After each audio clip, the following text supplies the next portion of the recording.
To us, he said, lifting the glass with that same smile I used to trust. To your new life, she added sweetly, pressing the rim of the poisoned cup. To my lips. I drank. I died. And I opened my eyes again, 5 years earlier, still holding the invitation to my own execution. The crystal glass was warm in my hand, the wine inside too dark, too thick. But I didn't notice then. I was laughing. We were on the rooftop of our favorite hotel, where fairy lights twisted like stars, and a pianist played something soft and foolish in the background. It was my celebration, my engagement, my company's first acquisition, the culmination of everything I had worked for since I was 17. They were both there. Killian, the man I had loved blindly, the one with the elegant lies and kisses that tasted like promises, and Faye, my best friend since high school, the girl who held my hair when I cried and my secrets when I broke. Together, they raised their glasses. To your empire, Liora. To your future. And I drank. I remember the sudden heat that pooled in my chest, the sharp twist in my gut, the way the stars above seemed to blink out one by one. My knees buckled and both of them rushed forward, faces painted with panic. But their eyes betrayed them. Faye wasn't crying. She was watching. Killian wasn't helping. He was letting go. And as I fell, choking, gasping, dying, I understood. They did this. I woke up screaming. Not in a hospital, not in a grave, but in my old bedroom, under threadbare sheets, staring at the peeling ceiling I hadn't seen in 5 years. My hands were unscarred. My body was whole. The glass, the cup, the poison, gone, and beside me, on the nightstand, was the envelope. The one that had started it all, an invitation to Killian's exclusive investment retreat in the countryside. The same retreat where I would meet the investors that made me. The same retreat where Faye and Killian began their affair. The same retreat that led, ultimately, to my murder. The date? 5 years ago. To the day. I didn't cry. Not this time. This time, I grinned. I knew what came next, and I would not die again. I knew what lies Killian would spin. I knew what weakness Faye would exploit. I knew every betrayal, every whispered plot, every poisoned smile that once caught me off guard. And now? I would play the fool once more. But not for long. I slid my fingers over the thick cream envelope like it was an old wound, and it was. The first time I held it, my heart had been full of hope. I thought I was being chosen. That I was. Finally being recognized for my hard work and brilliance. That Killian had believed in me before anyone else had, and that Faye, my sister in all but blood, was proud of me. Now I knew better. The invitation, though embossed in gold, may as well have been a death sentence written in cursive. You are cordially invited to the White Pines Investment Retreat. Attendance is exclusive. Private jet from Glenwood Airfield, November 12th, 15th. November 12th. Today, I was 22 again, hungry, naive, brilliant, and about to be burned alive by the two people I trusted most. But I had one thing they didn't: the truth. I looked into the mirror above my desk. The face that stared back was my own, but untouched by betrayal. No crow's feet, no bitterness hollowing out my cheekbones. My eyes were brighter, still believing in dreams, still believing in them. I almost pitied her, the girl in the glass. But she would become me soon enough, and this time, she would survive. You're up early, babe. My heart almost exploded. That voice. I turned toward the door and saw him standing there, shirtless, golden skin, kissed by the morning sun. Killian Ashford, the man I had loved, the man I had built my life around, the man who would hold me in his arms while slowly plotting my destruction. I swallowed the scream rising in my throat. Act normal, I told myself. Act like you don't know he's a monster in human skin. Couldn't sleep, I said, letting my voice come out soft, sheepish. Just like it used to. He walked over and bent down to kiss my cheek. I didn't flinch, though every cell in my body recoiled. "You're nervous about the retreat, huh?" he said. I laughed, and it sounded almost genuine. "A little. You're going to blow them away, Liora. Just be yourself. That's more than enough." The way he said my name used to make me melt. Now it curdled my blood. I smiled. "Thanks." Inside, I was already tallying everything I remembered, every conversation, every manipulation. Every night, he didn't come home. By noon, I had a plan. I still had my old laptop, thank God. I opened my old email account and searched for the woman who had almost invested in me before Killian swooped in and claimed my idea as his own. Marielle Vaughn. She had wanted to back my company before Killian made sure the contract went through. His name first. Then she mysteriously backed out. No. Not mysteriously. Faye. She had sabotaged the deal behind my back, probably whispering into Marielle's ear about how unstable I was, that I had anxiety, that I was impulsive, that I was sleeping with my investor, Killian, and would implode the whole business with drama. I found Marielle's number. I found the exact moment the betrayal began. I sat back in my chair, fingers steepled under my chin. In my old life, I had spent too much time begging for clarity. This time, I would spend it gathering weapons. That evening, Faye called. Her name flashed on the screen, and every muscle in my face clenched. I pressed answer and took a breath. "Liora," she squealed. "Did you get the invite?" Like clockwork. Like nothing had changed. Like she hadn't one day held the glass that helped kill me. "I did," I said brightly. "I still can't believe it. It feels like a dream." "Oh, babe, it is. You're gonna be huge. This is your moment." I could almost hear the smirk in her voice. Because in her mind, this was the beginning of the end. "I'm so glad you're coming," she continued. "I told Killian you'd be perfect."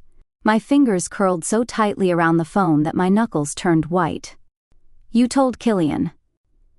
Because you wanted to keep your enemies close, didn't you, Faye?" "Well, I owe you," I said sweetly. "You've always believed in me." There was a beat of silence on the other end, a flicker of confusion. Suspicion, maybe, then laughter. "Always, babe, always." But I didn't sleep that night. I stayed up, pulling strings I had never touched before. I emailed Marielle Vaughn, this time not as a desperate upstart but as a woman armed with every proof, every betrayal, every document that had been stolen from me. I made a new presentation, one that showed not just the brilliance of my idea, but also the lies behind the face of Killian Ashford. And I booked a second seat on the jet. For a +1 I never brought last time. This time I would not go in alone. This time, someone else would be watching my back. Because I didn't plan to survive the retreat. I planned to destroy it. Smile for the camera, Miss Hale. This weekend, your life's about to change. It already had. They just didn't know it yet. The private jet shimmered in the early morning sun, a sleek, sterile bird waiting to fly me to the site of my old death. I stood at the airfield in a tailored black coat and low-heeled boots, looking every inch the young, brilliant entrepreneur they expected me to be. Killian was already there, laughing with the other attendees like the charming, visionary investor. Everyone believed him to be. He hadn't seen me yet, and for the first time since I opened my eyes in this second life, I felt the exhilarating high of control. He was just a man now, not the myth I had built my world around. Not the untouchable devil, just a man. And men could bleed. "Liora!" His voice was like silk over steel. He turned, a smile playing at his lips as if this was all just another day in the dream we were supposedly building together. He moved toward me with open arms, and I let myself step into them, counting down the moments until I could wrap them around his ruin instead. "God, you look incredible," he whispered into my ear. "You've really been taking care of yourself." "You inspire me," I said, voice syrupy sweet. "You always did." His eyes sparkled. But there was a flicker of something else. Confusion, maybe. Suspicion. Had I ever said that to him before? Maybe not. I had been so sincere back then. This time I wore my sincerity like armor. Behind him, the photographer clicked away. A woman approached with a clipboard, checking. Names off for the passenger list. +1? She asked me. I nodded. He'll be joining us shortly. Killian raised a brow. You're bringing someone? Yes. I thought it might be good to have someone I trust by my side. I turned to the clipboard. Woman. He'll meet us directly at White Pines. The estate was just as I remembered it. All white stone and glass, nestled in the woods like a fortress disguised as a getaway. The long driveway wound between bare trees, and the air carried the scent of pine and snow. The staff were already waiting outside when the cars pulled up, polished smiles, crisp uniforms. I stepped out of the black car and into my past. Killian held out his hand to help me. I ignored it. I let the chill in the air do the talking. He didn't comment. But the others noticed. Small things, subtle glances. A pause in his perfect rhythm. Good. Let the cracks begin. Inside, they led us to the grand lounge. White marble floors, floor-to-ceiling windows, a fireplace the size of a tomb. The other attendees were buzzing. Young founders, hungry venture capitalists, tech geniuses with egos, the size of galaxies. They all thought they were here to make history. I was here to rewrite it. I heard Vaughn might drop in this weekend, someone whispered. You know, Marielle? The silent killer? I smiled quietly. Oh, she'd drop in all right, because I had told her the truth, and this time she had seen it. Faye arrived an hour later. She swept in like a socialite princess, perfect waves in her hair, red lips curved like a blade. She wore white, of course. She always wore white when she wanted to look innocent. Her eyes met mine across the lounge. She blinked. Liora. Her gaze said, different, sharper, but she smiled. She had to, babe, she sang out, wrapping her arms around me. You made it! Her perfume was different, expensive, familiar. It was the same one she wore the night she watched me die. I wouldn't miss it for the world, I whispered against her ear. That night, the games began. The welcome dinner was an elaborate affair. Gold chandeliers, candlelight, 5-course meals, plated like paintings. Killian gave a speech. He always gave speeches. We're here to change lives, to build the future, and we're starting with the brightest. Among us, Liora Hale. The applause stung. Not because I didn't deserve it, but because I knew what they'd done. After. He raised his glass. To Liora. Faye raised hers. She was seated across from me, a picture of pride. And this time, I lifted mine slowly, deliberately. I met both of their eyes. And then, smiling softly, I said, I've already had a toast like this before. Silence. Killian's smile twitched.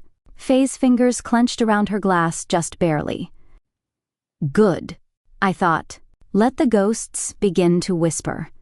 I took a sip, and it didn't kill me this time.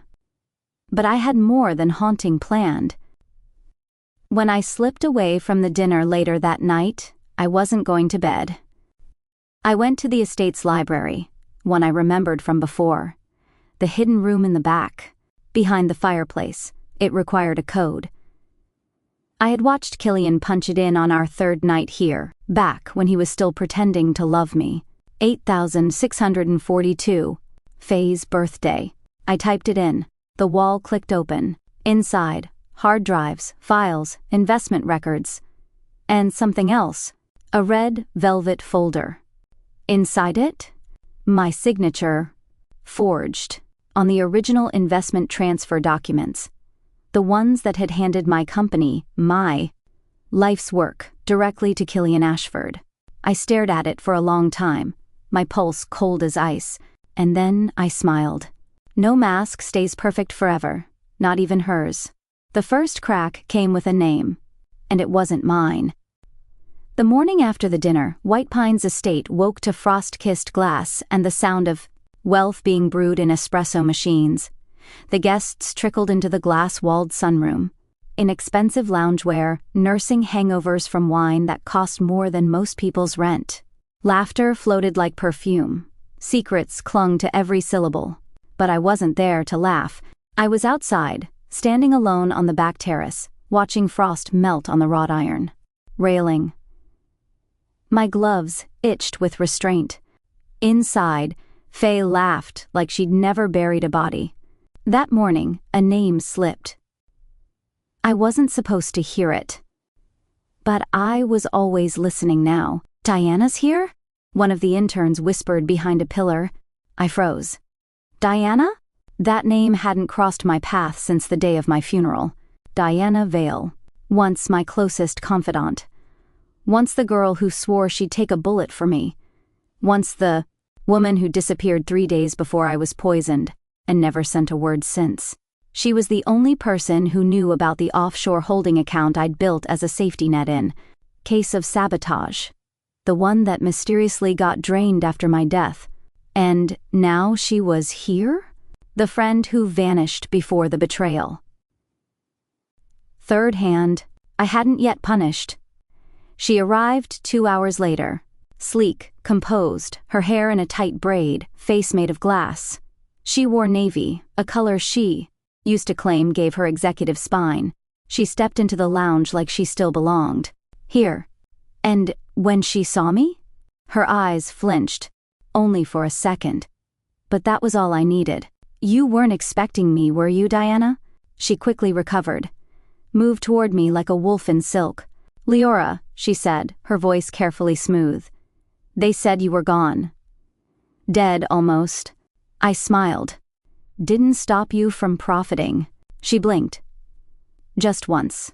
I came back because I heard you were alive. You had 3 years to reach out." She said nothing. Because there was no excuse. That afternoon, I set the trap. We were to take part in a collaborative strategic challenge, a mock investment pitch in paired teams. Killian's idea, of course. Matchmaking brilliance with brilliance, or betrayal with exposure. I requested Faye and Diana on my team. "It's only right," I said sweetly to Killian, "to reunite the original dream team." He hesitated. But how could he object? To do so would mean showing cracks. "Of course," he said, pressing a kiss to my temple. "I trust you. I bet you do. You always did." The challenge was filmed. Every team would pitch a strategy live-streamed to the board of Apex Holdings, with observers watching and rating. As we sat at the high marble table in the strategy room, Faye to my left, Diana across from me, I laid out the blueprint. It was familiar. Too familiar. Because it was the same blueprint I'd once drawn in my moleskin notebook. The one I believed had been lost after my death. When Diana's eyes widened, and Faye's lips parted in recognition, I knew they both remembered. "You kept that?" Faye asked, her voice dry. I turned toward her. "No," I said. "Someone stole it." The mask slipped, just a little. Diana shifted. "Liora, we thought you... When we heard what happened, we thought... that I died?" I finished for her. Faye stayed silent. Guilt wore itself awkwardly on her otherwise perfect face. "But I didn't," I said softly, tracing the edge of a page. "And I've been watching ever since." The silence between us tightened like a noose. That night, I followed Diana. She left her room after midnight, thinking no one would notice. But I had memorized every creak in the floorboards, every blind spot in the surveillance system. I moved like a memory, just behind her, unseen. She entered the estate's north wing, a wing I remembered as under renovation, but tonight, it was lit. She opened a locked door and stepped inside. Inside, a room filled with screens, drives, confidential files, and Killian. The final confirmation. "Leora's digging," Diana whispered. "She knows." Killian turned to her, face taut. "What did she say?" She recognized the blueprint, she mentioned the notebook, and she asked why we never contacted her. Killian exhaled through his teeth. Then we deal with her before the pitch. Diana hesitated. She's not the same, she said quietly. She's different, colder. She's not dead, that's what she is, Killian snapped. And if we don't fix this, she'll kill the merger. She might kill more than that, Diana muttered. I left before they saw me, but I took the photos.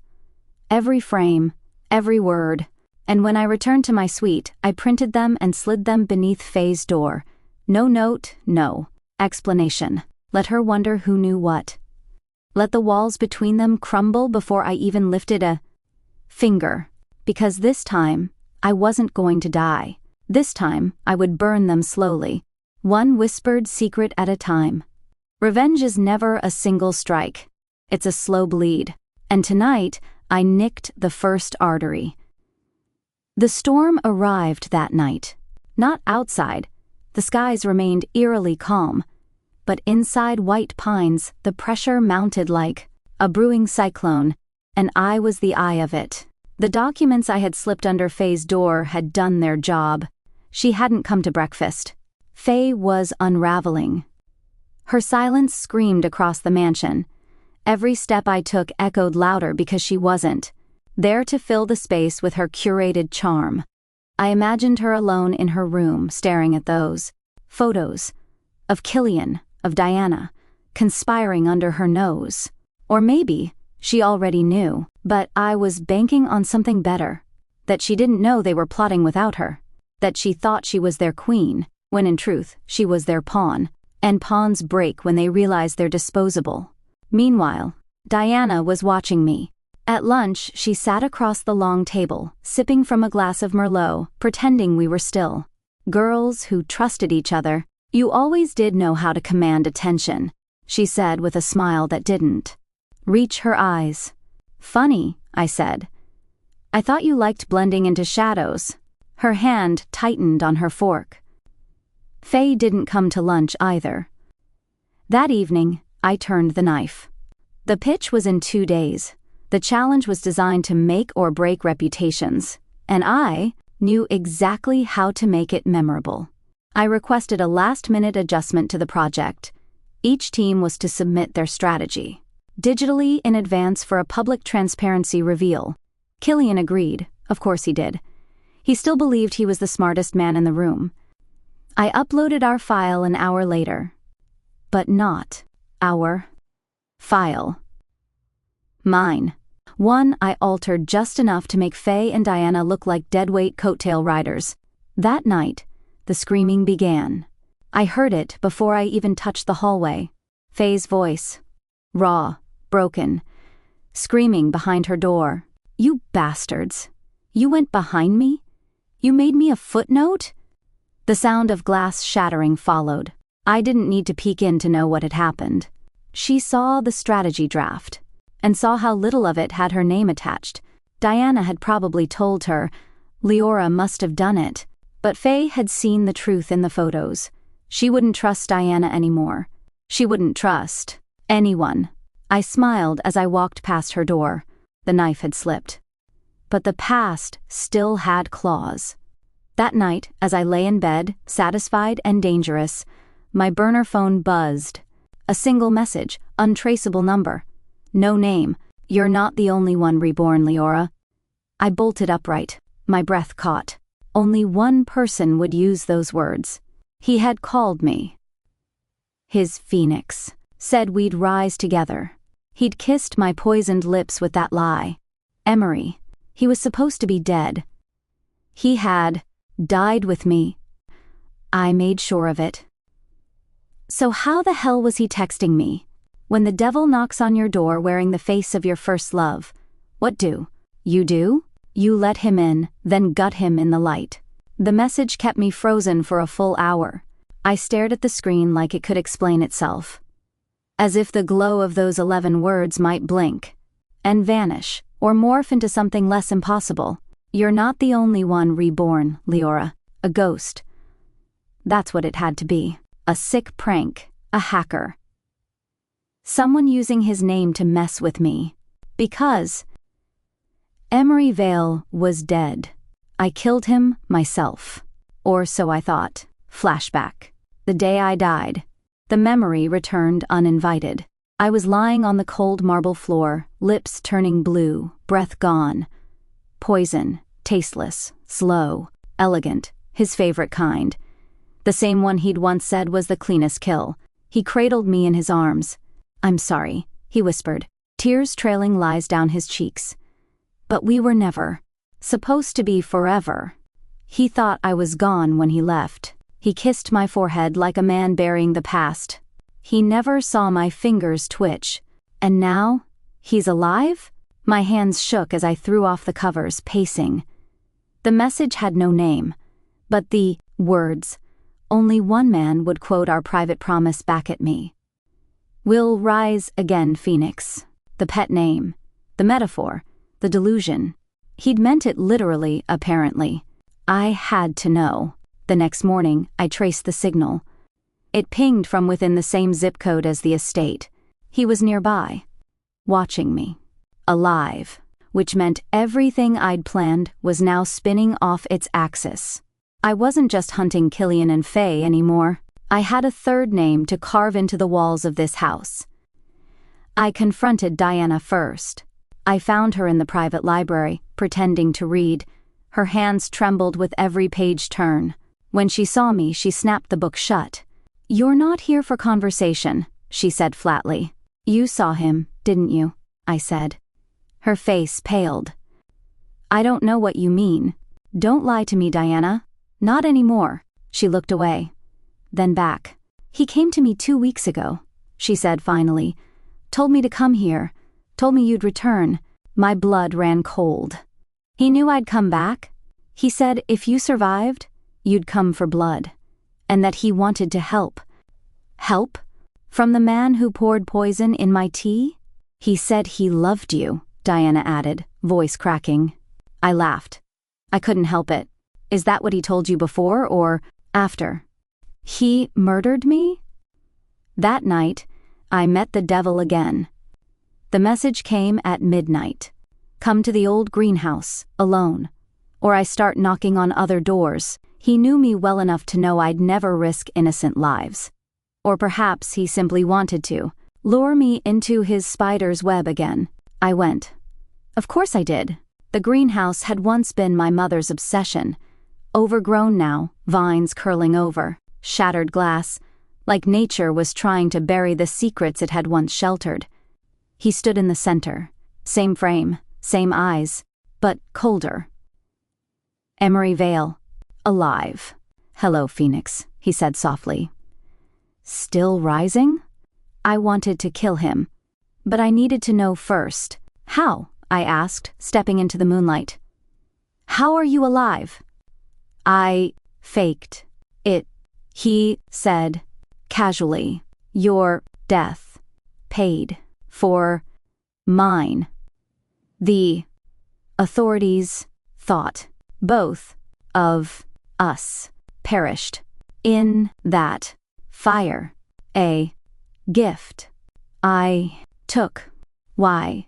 Because they were going to come for me next.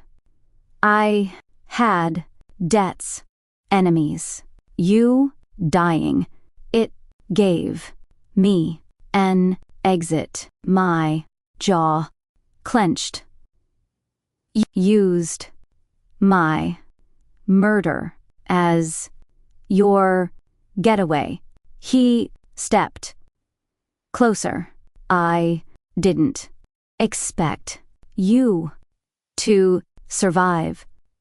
But when I saw you rise, I realized something.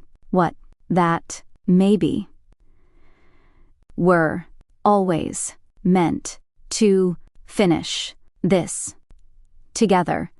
I laughed. A cold, cruel thing. Together. Echoed. You betrayed me. You killed me, and now you want a reunion. I want revenge, he said. On them. My heart skipped. Faye and Killian. He nodded. They used me. Faye, the one who supplied the poison, not me. I was the puppet. Liar. I have proof. He reached into his coat, pulled out a flash drive, timestamps, footage, audio. She planned it all. I was supposed to be your salvation. They made me your executioner. I should killed him then. But I didn't. Because what he offered was fire. And if I used it carefully, I could scorch them all at once. So I took the flash drive. But before I turned to leave, I faced him one last time. If you ever come near me without an invitation, I said quietly, I will finish the job I should have done years ago. He didn't argue. He just smiled. Because Emery never needed to win to play the game. He just wanted to stay in it.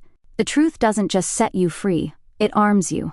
And once I had it in my hands, I knew exactly who needed to bleed first. I held the flash drive like a match soaked in gasoline. It was too light, too cold, too innocent for what it claimed to carry. Evidence. Proof that the woman who called herself my best friend had orchestrated my death. I couldn't open it at White Pines. Too risky. The walls whispered here, and I didn't yet know who was listening. So I went to the only place left that felt truly mine. My mother's old estate, abandoned for years after her death, sealed off by grief and termites.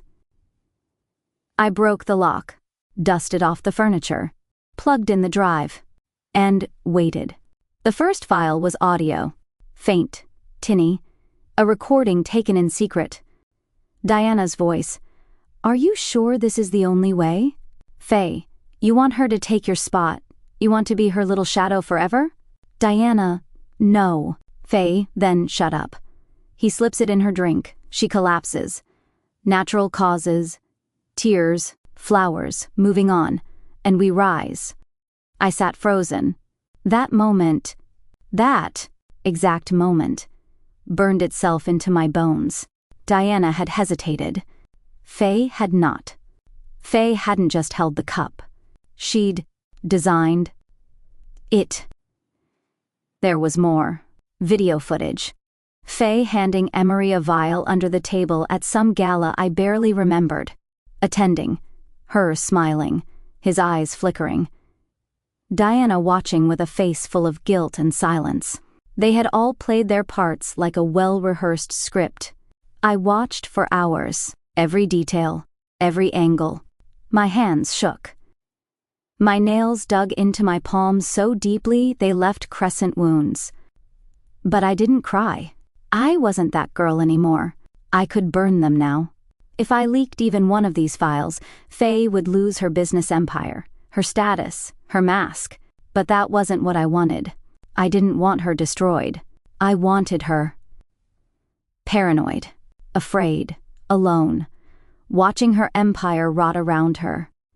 So I started small. I anonymously sent the audio clip to her board of directors, just enough to suggest she'd sabotaged a former partner. No context, no names, just tension. By morning, half of her support had turned wary. By afternoon, 2 brands had pulled out of a deal she'd worked on for years. By evening, she was on the phone screaming at someone through the walls of White Pines. Diana came to me in panic. She found me in the atrium, pretending to read. Her eyes were bloodshot.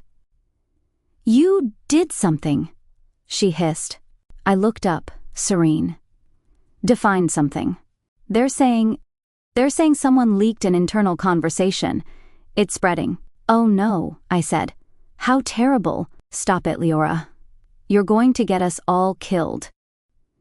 I closed the book. Us, I echoed. There is no us, Diana. There was you, and there was me, and then there was you. Handing me the cup. She paled. You don't understand. I didn't want to. But you did, I cut in. You let her make you a coward. Now live in it. I walked away before her tears could stain the air. But something else was brewing. That night, I returned to the old estate to review the files again, only to find the door ajar, flash drive, gone, and on the floor, a single card, unmarked, blank. Except for one word, tick. A trap is only dangerous when you forget who said it. But what if it wasn't me, this time? What if I've stepped into someone else's? The moment I saw the card on the floor, I knew I wasn't the only one playing this game anymore. Tick. Just one word. Not a threat, not a scream, not even a signature. Just the softest whisper of a countdown. The kind that said, "You thought you were the predator? Think again." The flash drive was gone. The betrayal burned like acid behind my eyes. That drive had every weapon I'd planned to use: proof, leverage, blackmail material. But this wasn't just about lost evidence. It was about control. And someone had just yanked it out of my hands like they'd always been 10 steps ahead. Was it Emery? He'd given me the drive. Or Diana? She knew where I was staying. Faye? No. She was still flailing in the media storm I'd sparked. Not her style. Too theatrical, which left only one possibility I hadn't considered. Someone new had entered the arena. Someone who knew all the players, but wasn't on any side. I returned to White Pines before dawn. The silence there was different now. Uneasy. It was in the way the staff looked away too quickly. In the way Diana barely spoke at breakfast. In the way Faye locked her bedroom door even while she was inside. And in the way Emery was nowhere to be found. I texted him. No answer. Called. Straight to voicemail. He was either gone or hiding. Neither option comforted me. That night, I found a package outside my door, wrapped in black paper. No name, no seal, just a note tucked into the ribbon. Since you like watching, I thought you'd like to be watched. Inside the box, a camera. My old one. The one I'd lost years ago. The same camera I'd used to take pictures of the three of us. Me, Faye, and Diana, when we still called it friendship. I hadn't seen it since my death. And now, here it was. With the SD card still inside, I inserted it into my laptop. One folder. Titled, "Do you remember who you were?" I watched the footage alone. Clips. Dozens of them. Me and Diana, laughing on the pier. Me helping Faye fix her lipstick before a gala. Me, in love, naive, open, vulnerable. And then, newer clips of me after I'd returned, staring into mirrors, watching Diana sleep, talking to Emery in the greenhouse, secret footage. Someone had been filming me. Someone had been. Here, the final clip played automatically. The screen went black for a few seconds. Then a voice whispered, "You're not the only ghost in this house. And you're not the only one with a score to settle." I didn't sleep that night. I walked the halls of White Pines like I was stalking prey. Every door felt like a mouth ready to open and swallow me. Every shadow looked like it knew my name. Who was it? Who was watching me? Who knew everything?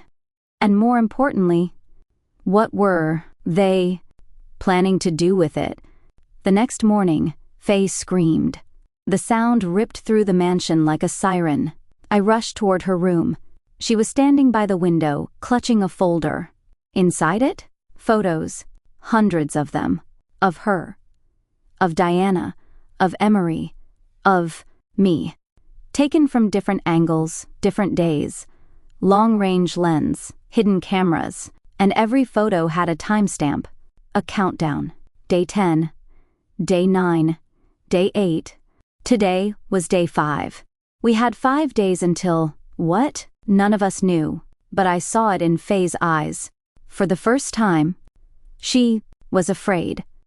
Not of me, but of something she couldn't see coming. The walls are closing in, the lies are rotting.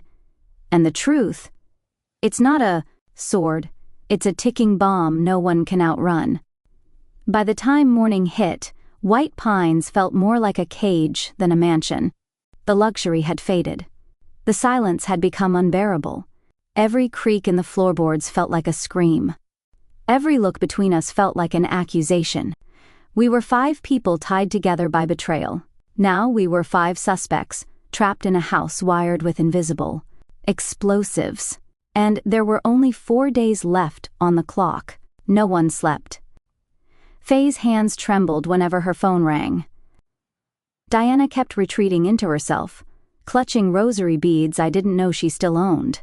Emery finally reappeared, bruised knuckles, hollow eyes, no explanation. When I asked where he'd been, he only said, "Looking for who's behind the camera. Found nothing.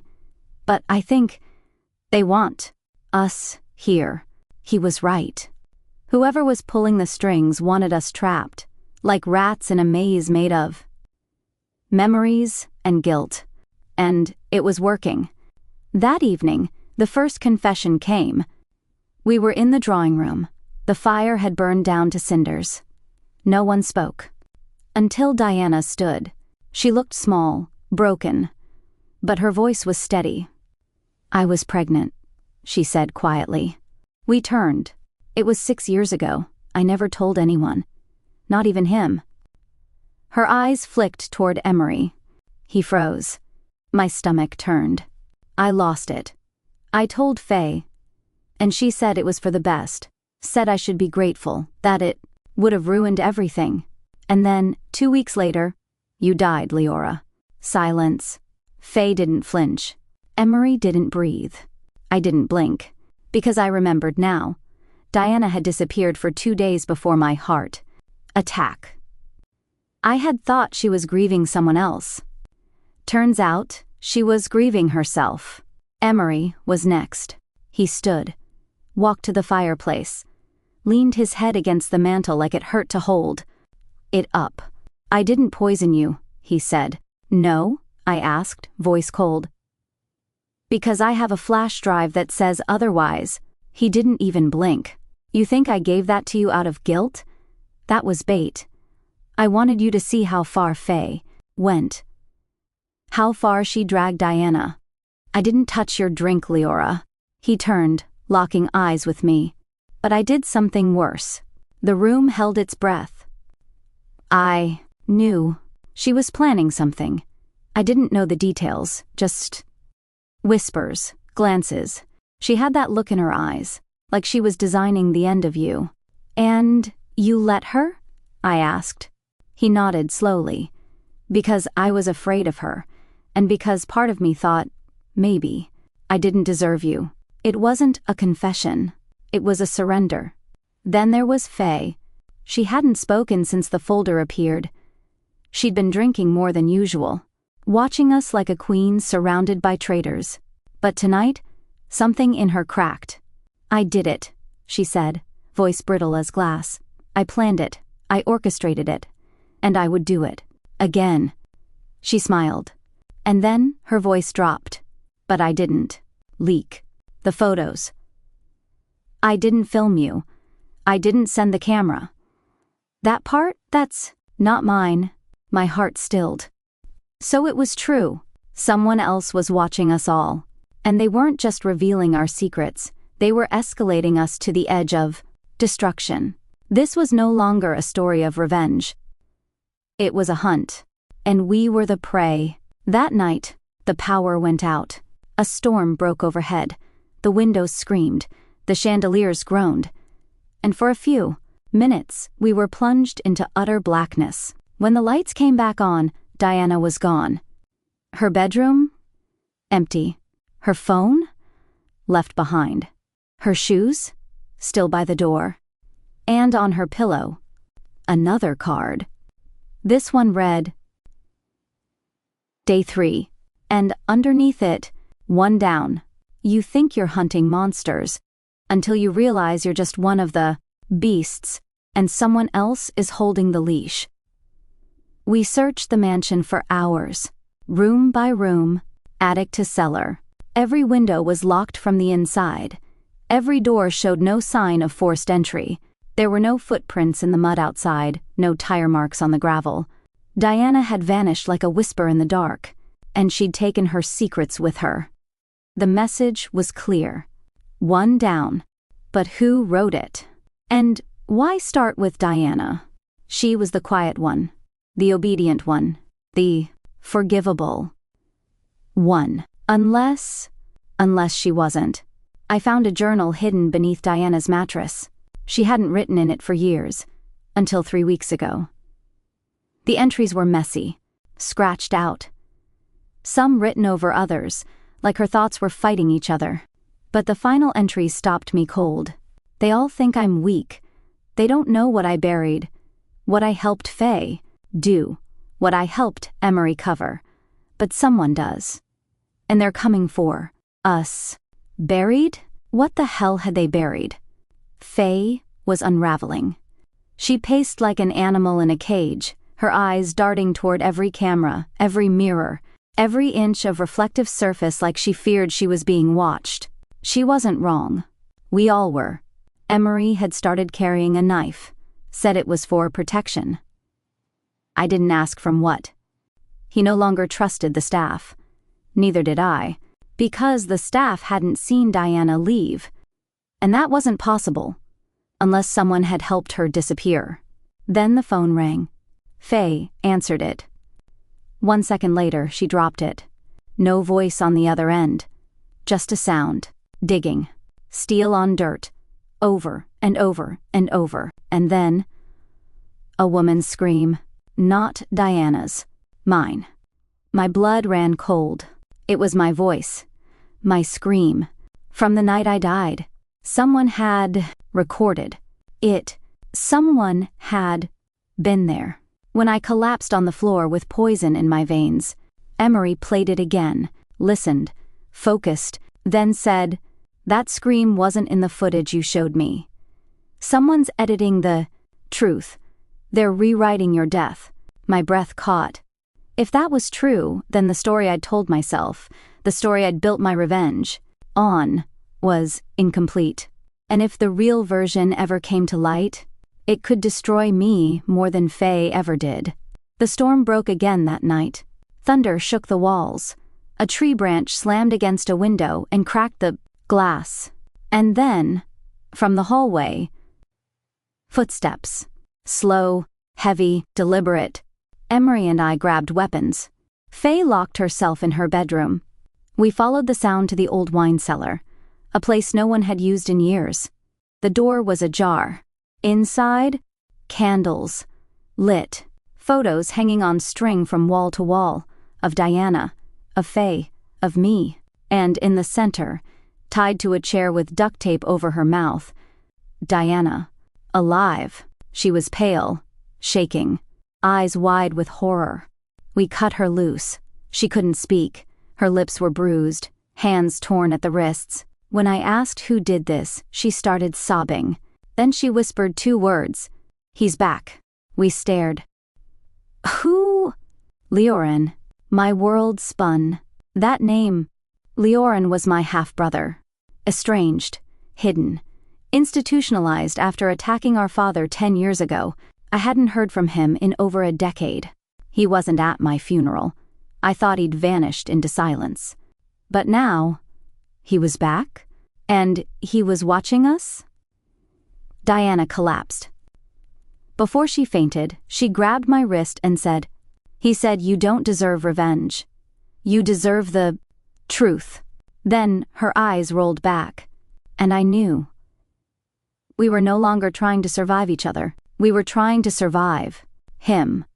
There are monsters in this story, but not all of them were born. Some were made, and one was made by me. I had buried Liora a long time ago, not in the ground.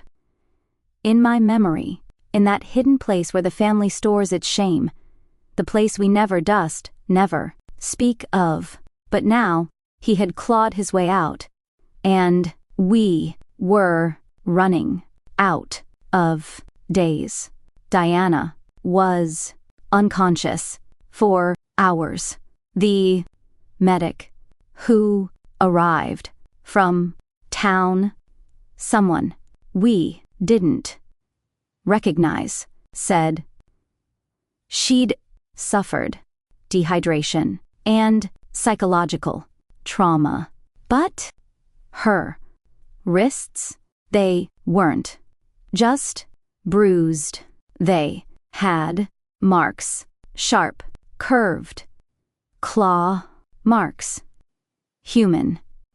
I asked. The medic looked at me, didn't answer, and I suddenly felt very, very cold.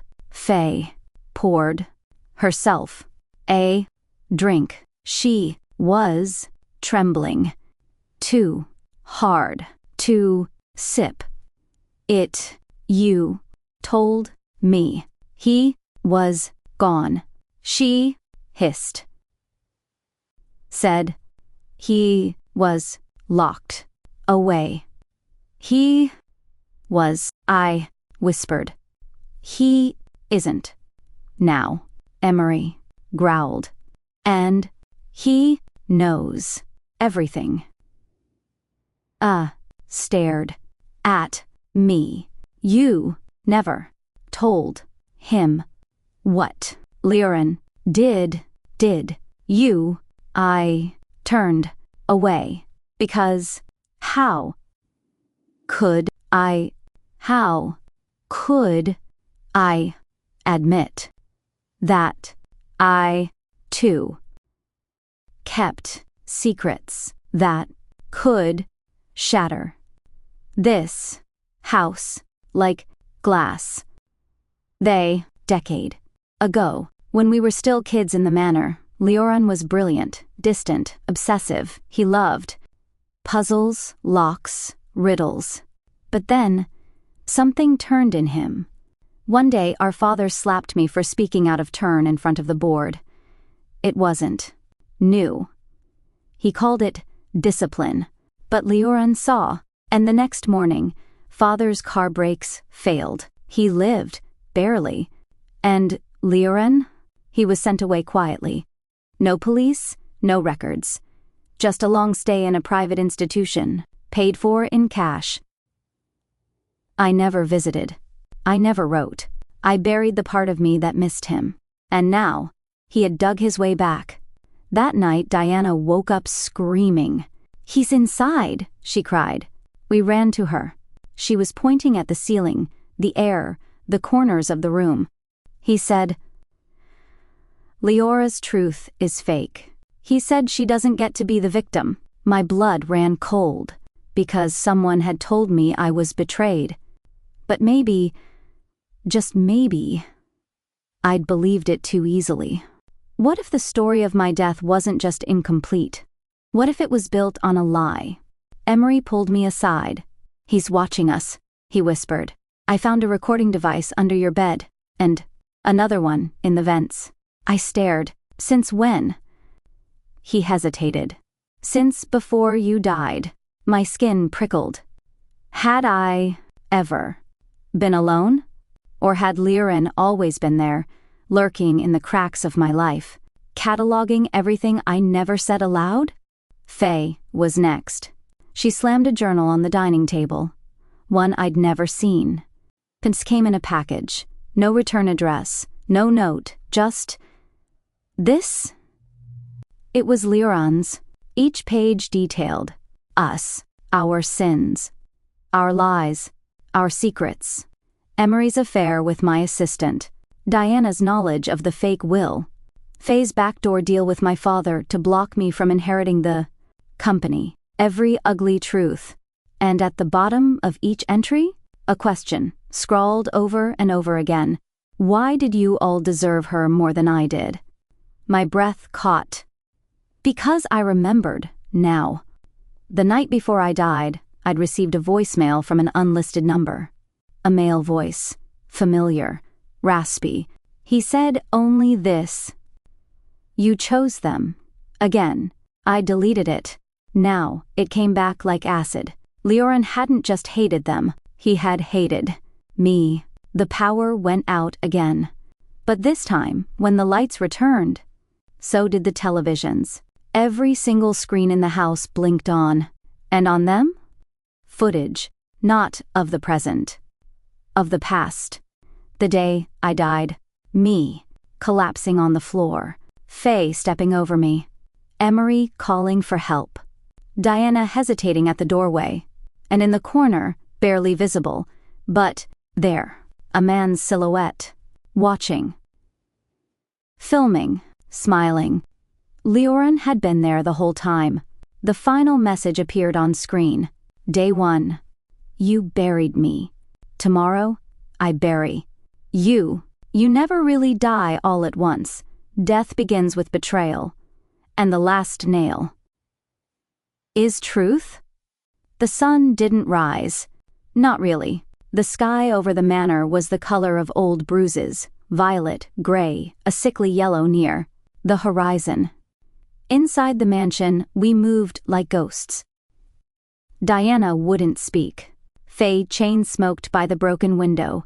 Emery kept loading and unloading his pistol, as if that ritual gave him purpose. But me? I was waiting, because I knew what the countdown meant. Liora was coming, not just to haunt. Not just to punish. To bury us. 6 a.m. A note slid under the front door. No one saw who left it. It was in my handwriting. Only it wasn't. The letters were slightly off. Unnatural.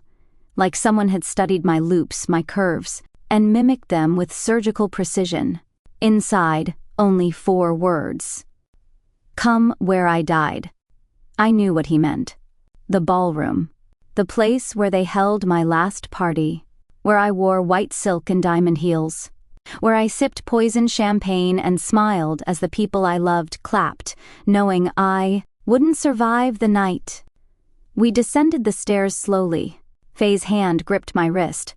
Emery kept his gun drawn. Diana lagged behind, clutching, the railing like her legs were giving up on her. And in that silence, we opened the doors. The ballroom was a grave. Hundreds of photos lined the walls. Of me. But not the elegant, curated images from tabloids or red carpets. These were private, intimate. Me crying after a failed board pitch. Me staring at a mirror, trying to fix a cracked lip from when father hit me. Me kissing Liora's forehead when we were children. These were his memories. Twisted, preserved, weaponized. And in the center of the room, a coffin. My coffin. Liora stepped out of the shadows. He hadn't changed. And yet, he was. Ruined. Dark eyes sunk into hollows. His cheekbones sharper, like hunger had become a habit. But his smile? Still the boy I once braided bracelets with. Still the one who saved me from drowning in the lake when I was 12. Still the one who whispered, "I'll always protect you," until I chose everyone else over him. "You were supposed to be mine," he said. Not theirs. Not the board. Not your fake husband. Not your loyal little friends. Mine. You forgot who built you. I didn't forget, I said quietly. He tilted his head. No. I buried you because I couldn't live with what you became. His expression cracked. Faye stepped forward. You tortured Diana. You watched her bleed. She watched her die, Liora said, pointing at me. And you smiled. When you toasted the champagne. I saw it. I didn't know it was poisoned, she shouted. He laughed. A terrible, broken sound. None of you know anything. You all tell your own versions, don't you? But I was there. I saw what the truth looked like. Emery raised the gun. But Liora held something up first. A remote. And on the projector, a video played. A recording we hadn't seen before. It was the moment of my death. But not from the angle security captured. This one was from above. From the chandelier. From a hidden camera, Liora must have installed himself. And in it, Faye pours my drink. But then Diana switches the glasses. And Emery whispers in my ear, "Let them think it was you. The poison wasn't in my glass at first." I took it from Diana's hand. I'd been a backup. Collateral. Faye had meant to kill Diana. Diana had redirected it. And Emery?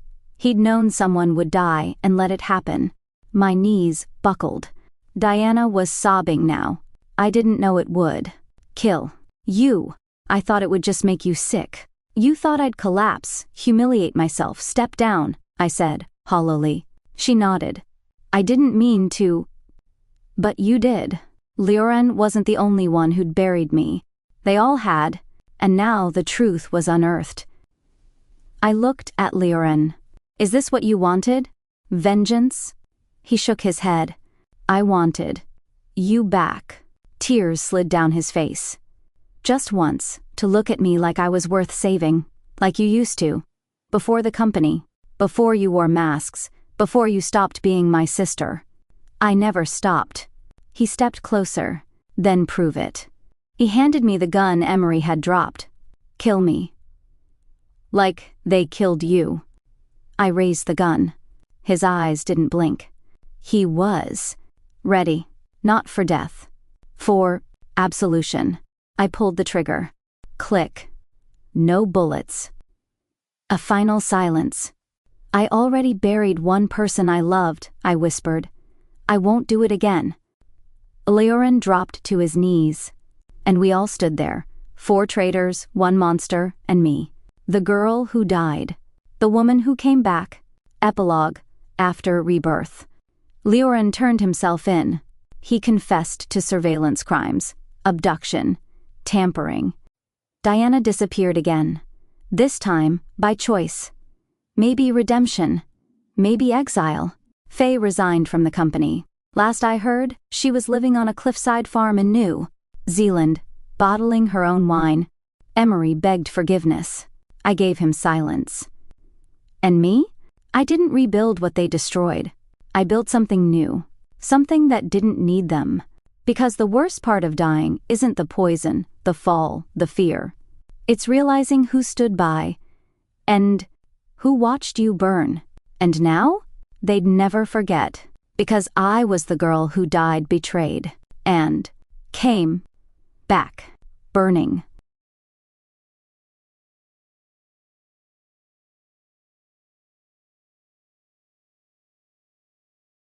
Hey everyone, thanks for watching. If you loved it and you would love for more, kindly comment below. Don't forget to like, subscribe, and hit that bell icon for more amazing content. Drop a comment with your favorite moment, and I'll see you in the next one.